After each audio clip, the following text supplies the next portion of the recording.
Hello and kia ora, my name is Manuela. I'm from Dulce Aroma and today I will be sharing with you this beautiful cinnamon soap which is made with a cold process. I'm filming this in New Zealand and I hope that you can understand my accent. So this soap has caused a bit of a controversy in some of the soap groups that my mum and I are a part of. We've been engaging in some conversations and some people have said that cinnamon is not an ingredient that is very common in soap because it's known to be an irritant for the skin. So we made this soap a while back. We first made it a few months ago and we've been trialing it with several of our friends and family who have been open to try it, people with eczema, people with sensitive skin, and so far we haven't had any troubles. I haven't had any complaints. I've actually personally found the soap to be really good for my dry hands. My hands get really dry over winter and it's been awesome to use it, so I haven't had any trouble. But please treat with your cautions, like kind of just be aware of what you're doing. And yeah, anyway, so because this is a saponification process, we need safety equipment, just the usual long sleeves if possible, gloves, goggles or glasses, a mask, and mix your lye solution, water and sodium hydroxide outside if possible or in a very well ventilated area. For this recipe, we're going to be using 841 grams of olive oil, 49 grams of castor oil, 99 grams of coconut oil, 291 grams of distilled water, 130 grams of sodium hydroxide, 15 grams of brown mica powder, 30 grams of cinnamon essence or fragrance, up to you which one you choose. And optional is ground cinnamon and star anise for decorations. The ground cinnamon, again, if this is for someone with very sensitive skin, I would skip. It's basically just to make a light exfoliant. Like I said, we haven't had any troubles with it, but if you are in doubt, skip the ground cinnamon and you should be fine. Cool. So to start off with, we're making our lye solution outside in fresh air. Of course, if you can't do this outside, make sure your windows are open. So we're weighing up the sodium hydroxide and our distilled water. Make sure you use distilled water and not mineral water or tap water, because that might actually ruin your mix for your soap. Cool. So when you are making your lye solution, always make sure to put your crystals of sodium hydroxide into your water, not the opposite, because it can bubble up and you can hurt yourself. It can be quite dangerous. So remember, crystals go in the water. Cool. This will go to quite a hot temperature, so you'll have to set it aside till it is clear. And now we have melted our oils, or our coconut oil, using bain-marie, so over a water bath. And here are our oils prepared.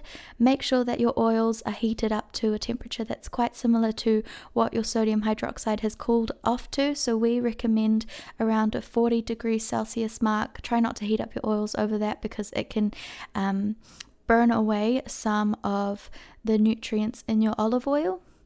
We're using extra virgin olive oil, so you'll see that our oil is quite green or a little bit yellow tinted. We don't really mind that, and you can always change this for a refined oil if you would prefer a whiter appearance for your soap. But yeah, of course, that's totally up to you. Cool, so we are starting to dissolve the lye solution in our oil mix now with a spoon. And we are soon going to move on to an electric mixer just to speed up the process because it takes a little bit of time otherwise.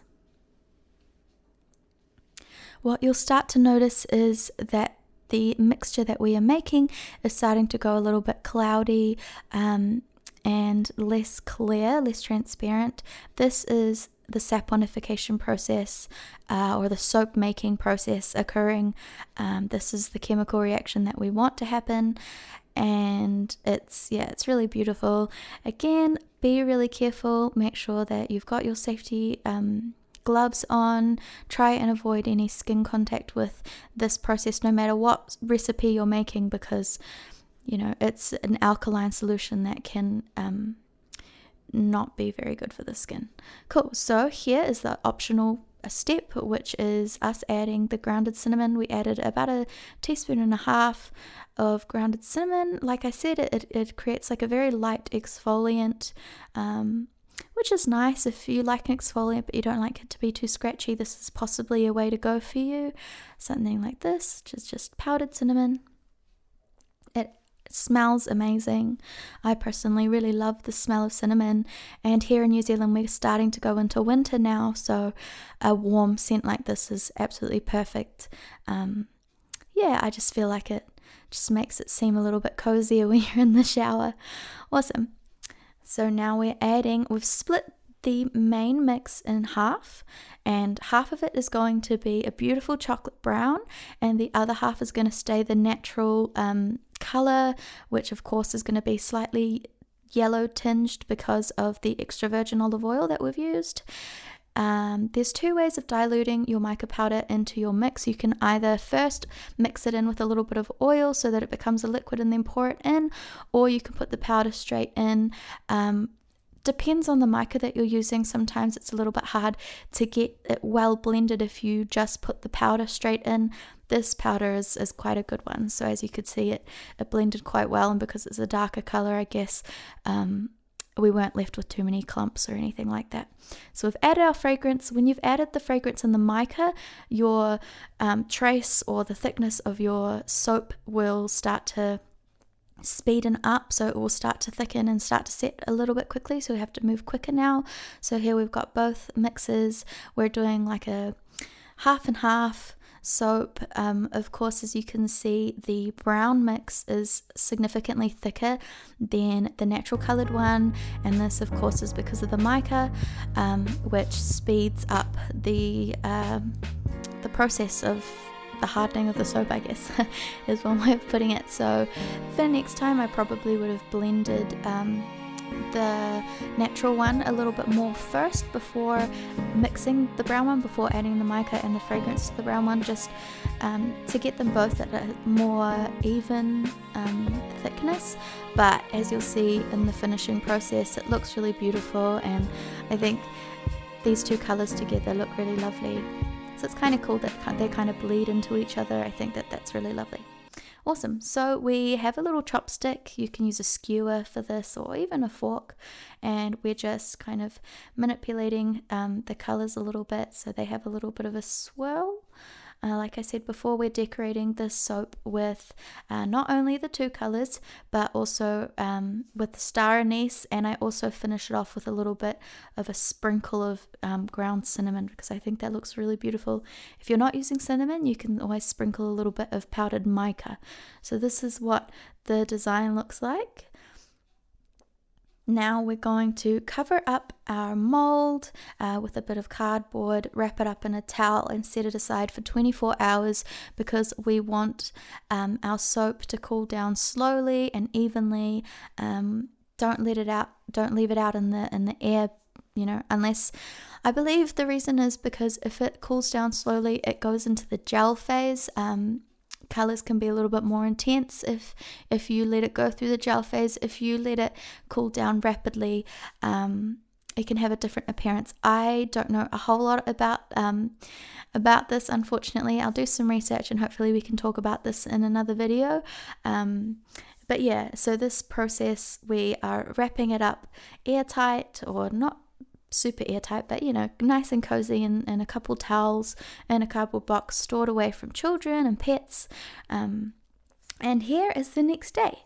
So 24 hours later, you'll see that the colors have changed slightly. They're a little bit more matte now.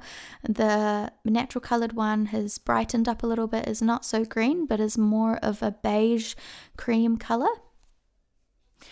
And another thing I want to point out to you guys is I have readjusted the recipe. So this recipe that you're watching in the video is actually a smaller quantity to the one that I've given you in the graphic of the recipe graphic earlier on in the video. I've made it a bigger mix. I found that this batch was a little bit small for my liking. I wanted it to fill the mold up even more. So the mix that I have made will fill up a mold that is 1,300 grams approximately, so it's like significantly larger than this one that you're seeing in the video.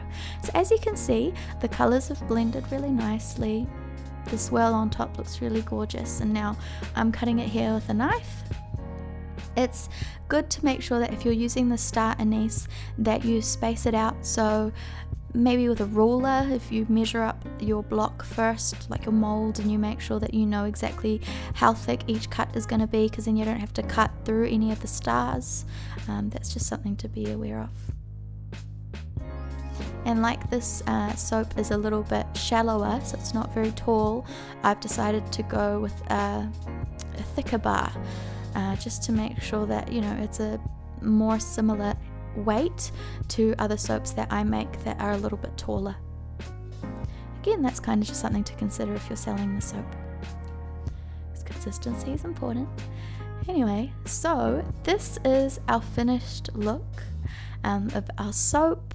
It's got a bit of a swirl with two colors. It, you know, looks a little bit like chocolate, looks really beautiful, smells divine. I think if you're going to be taking photos of this, you have to put the cinnamon sticks in, because, you know, it's all about the aesthetic. Getting that gram photo. So yeah, this is the completed look. It's not a difficult recipe. Please don't be scared by the thought of cold process. You can definitely do it. If you liked this video, please comment, like, and subscribe to our channel. My mum and I put videos up in Spanish and English every week. And we would love to hear from you. If there's anything you want to see from us, totally let us know. Any recipes that you want to find out about, or tips and tricks of soap making, cold process, melt and pour, or even hot process. Yeah, just let us know in the comments, and we'd love to help you out. Sweet, thank you so much, and have a beautiful day. See you soon. See ya.